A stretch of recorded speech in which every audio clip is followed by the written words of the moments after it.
Welcome back to All About Money. We're talking with the director of the silent company, Kiki Wong, who is an expert on non-verbal communication. Now, Kiki, let's get back to how this kind of communication can help us in the business world. You run a training course with a module called Persuasion Influence. Tell us about that. So with persuasion influence, what we do generally is to teach people how to persuade and influence others to do something that you want them to do. So we will incorporate body language, what you can do with your body language to make them have a quicker, faster connection with you and build a good rapport so they feel good about working with you or wanting to work with you. So that's the first thing. But another technique which we bring into place is something called what we call the blink technique. So with the blink technique, it's nothing to do with your blink, but rather it is a technique where we just carry on with our conversation or carry on with our pitching. But within that conversation, there will be specific points where I'll be saying specific words or asking questions to generate a response from the other person, whether they like it or not. So I need to find out what the hotspots are.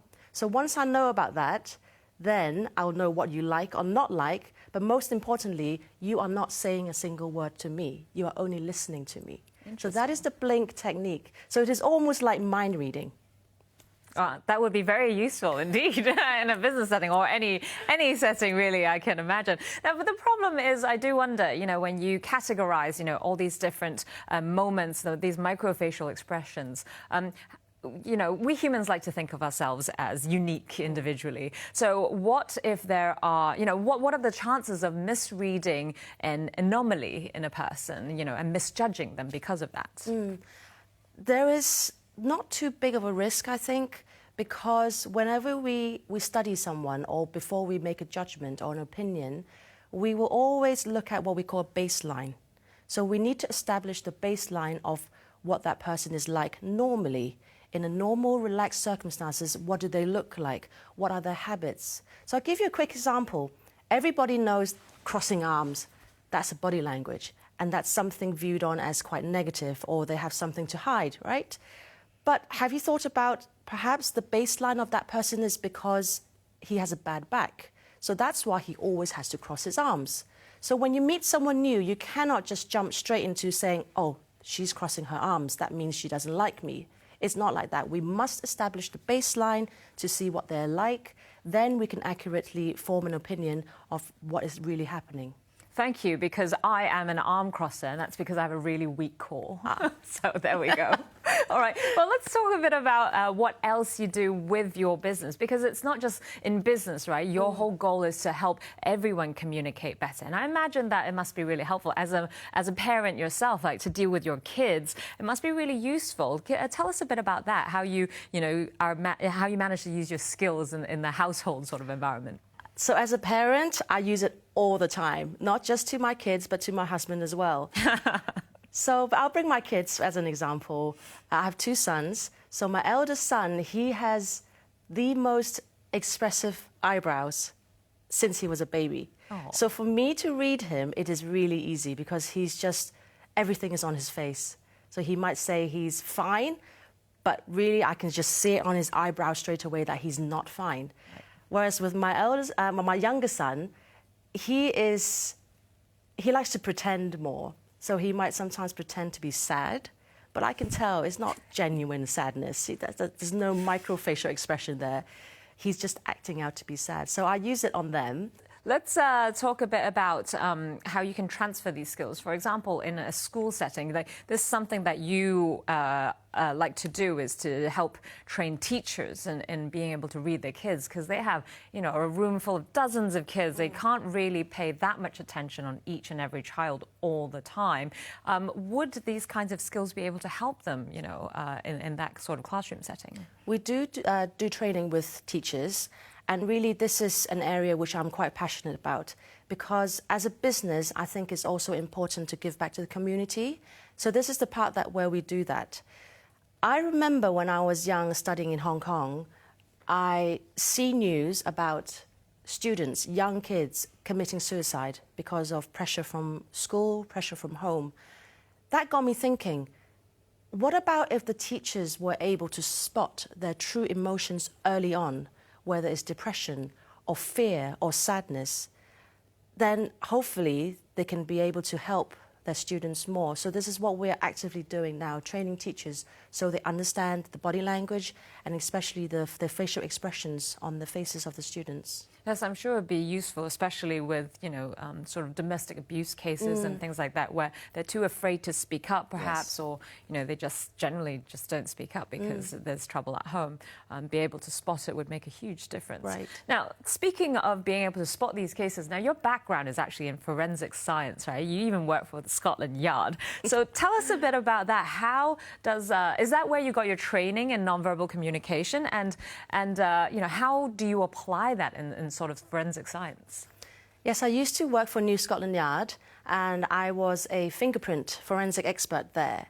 So with non-verbal communication, for me back then, I would think it's no different to how I would use it nowadays in a different job arena. So I still do my forensics now, but when it comes to non-verbal training, no, I didn't learn it from New Scotland Yard. It is something totally different. So basically, I don't really think there's anything too much of a difference with my job then. But one thing I can think of where the non-verbal communication would be important was when I had to give evidence in court as an expert witness. So I have to come across as confident, I have to come across as knowing what I'm talking about, and definitely I have to be very aware of the way I speak and present, because I have to keep the jurors engaged and they have to believe what I'm saying and they have to understand what I'm saying, as well as the judge, obviously. Oh, of course.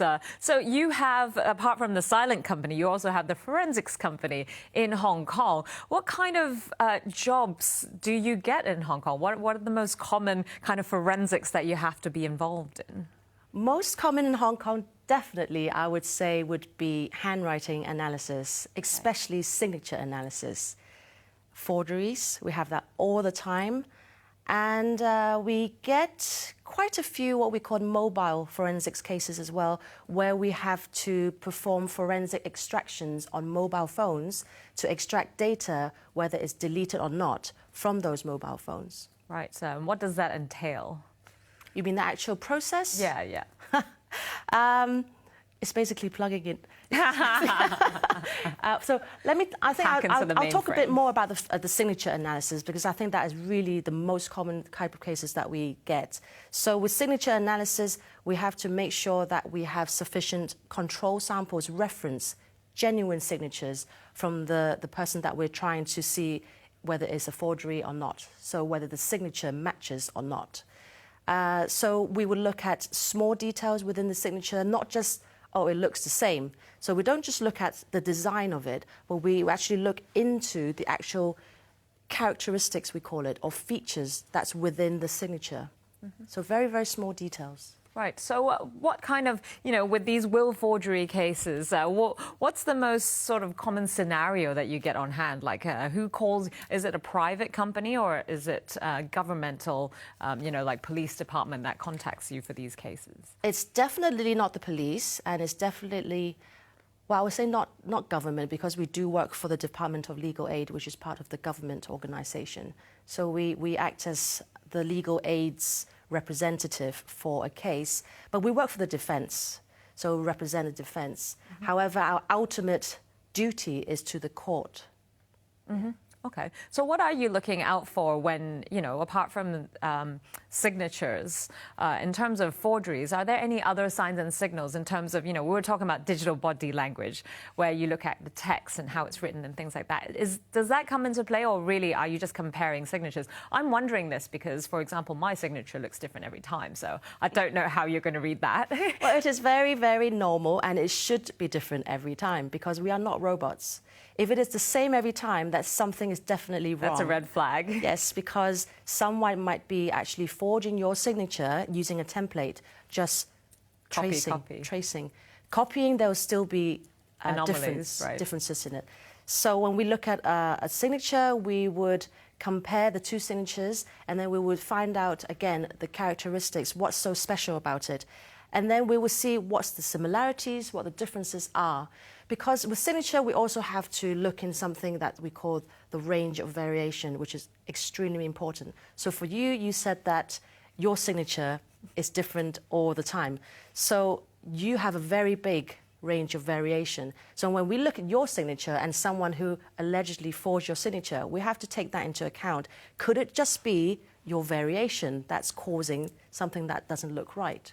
So that range of variation is extremely important. Well, thank you so much for that, Kiki. Thank you again. And that was the Silent Company's Kiki Wong. And with that, we wrap up this edition of All About Money. We'll be back with more next week here on HKIBC. We'll see you then.